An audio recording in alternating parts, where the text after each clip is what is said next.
Have you ever noticed that when life tightens, it's not fear that destroys you, it's what you wear on top of it?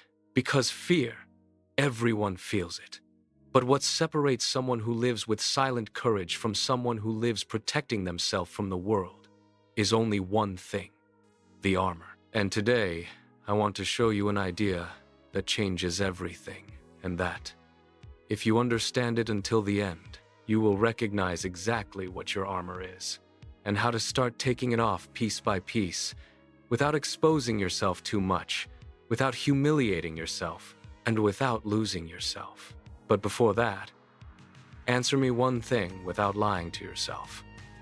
When you get anxious, do you become control?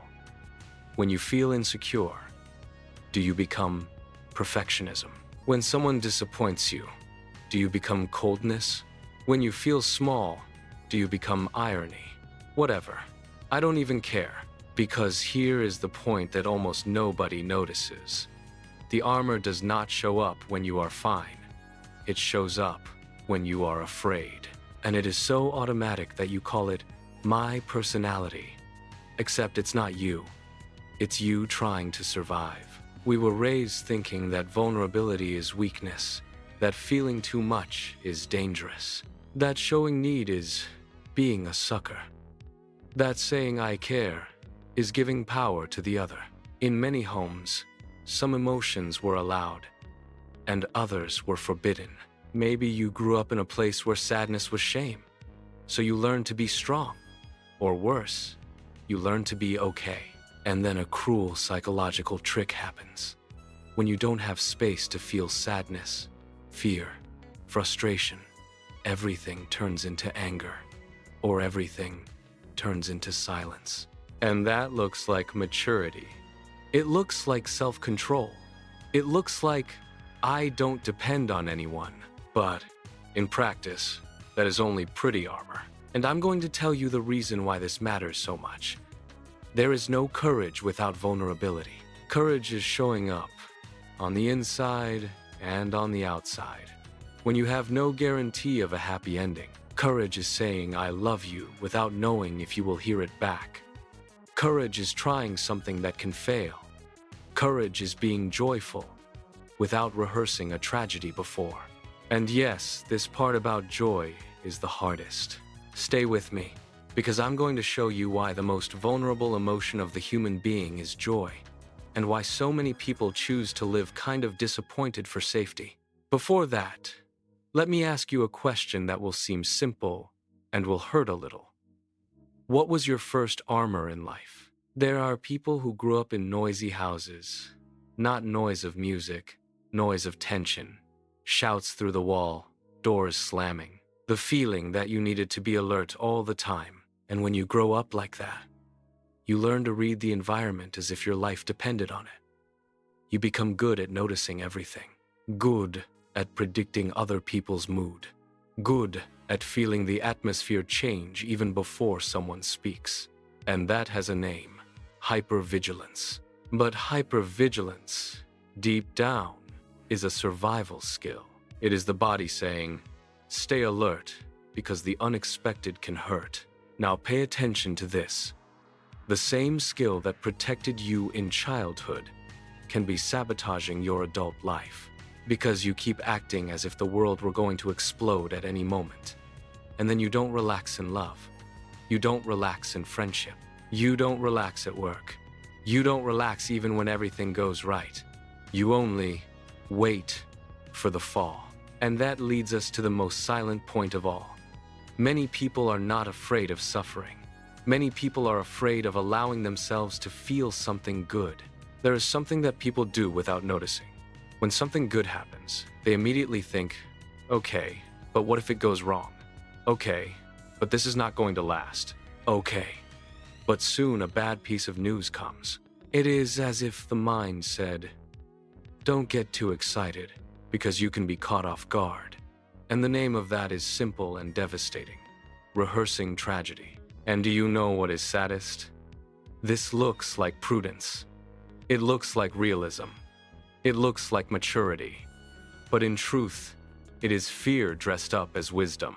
Because joy demands one thing that your nervous system maybe did not learn: handing over control. Joy is saying, I accept this good moment, even without guarantee. And if you have already been hurt, betrayed, ridiculed, humiliated, abandoned, joy becomes a risk. So you choose the more or less life, the heart in economy mode, the half smile, hope with the handbrake pulled.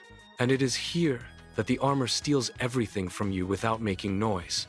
It protects you from a pain, but it also prevents you from living what is most meaningful: love, connection, belonging, and real life. Now comes a question that changes the story. If your armor is protecting you, from what exactly are you defending yourself? Many people think that being vulnerable is telling everything. It is unloading trauma. It is exposing yourself without filter. But that is not mature vulnerability. That, many times, is another form of armor. It is as if you said, I'm going to throw something heavy into the other person's lap, and if they pull back, I prove that nobody is trustworthy. That turns into a cruel test. Because trust is not born with a giant outpouring. Trust is born with a sequence of micro moments. And here comes an image that I want you to keep. The jar of marbles. Think that each person has an invisible jar, and every time someone does something small but consistent, one marble goes in. A simple message on a hard day. A respected discretion. A care without fuss. A presence without spectacle. And little by little, the jar fills. And it is only when this jar is full that you can say deeper things without feeling that you are going to be destroyed. Do you know why this is so important? Because many people get hurt, not for being vulnerable, but for being vulnerable with someone who still has not deserved even one marble. Now, stay with me, because I'm going to show you 4 common places where the armor shows up, and maybe you will recognize yourself in one of them immediately. First, perfectionism. You try to be impeccable, so nobody has a reason to criticize you.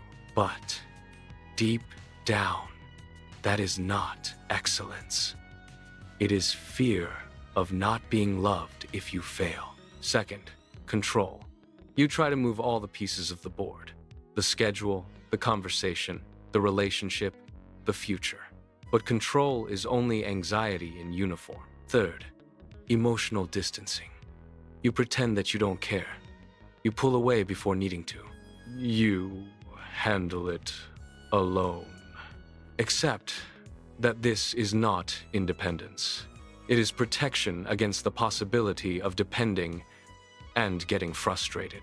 Fourth, cynicism and irony. You turn feeling into a joke. You armor yourself with intelligence. You use sarcasm as a shield. And nobody reaches you, because nobody can touch what you ridicule. Now breathe, and pay attention to what I'm going to say. There is no final cure for this. There is training. You don't get to a point where you never again feel like protecting yourself. You only learn to notice faster and choose earlier. And that is the beginning of freedom. When you feel that automatic reaction, the desire to control, to attack, to disappear, to become cold, ask a simple question.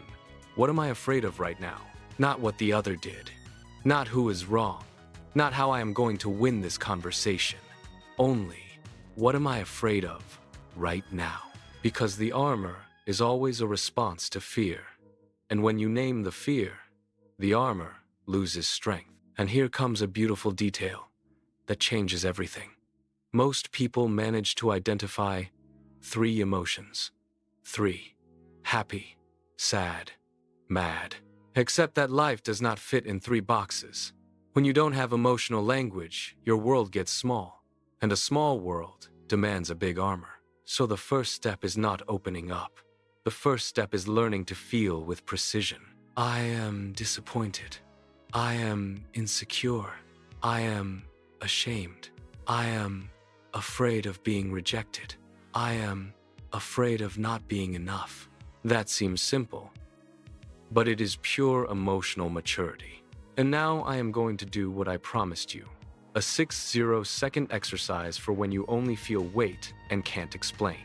First, locate it in the body. Where is this? Chest? Throat? Stomach? Second, name the climate. Is it tension? Is it tightness? Is it heat? Is it emptiness?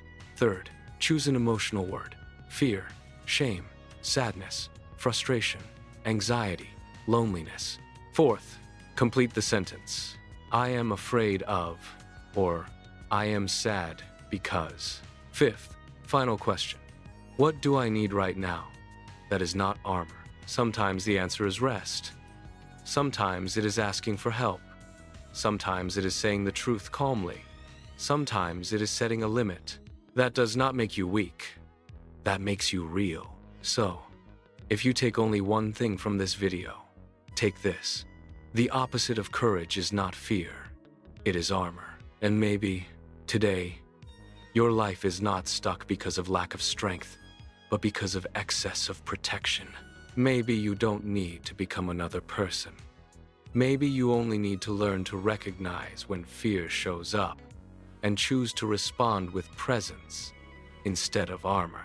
If this video spoke to you, leave a like and subscribe to the channel. That helps a lot. This type of content to keep existing around here. And if you want to take the next step,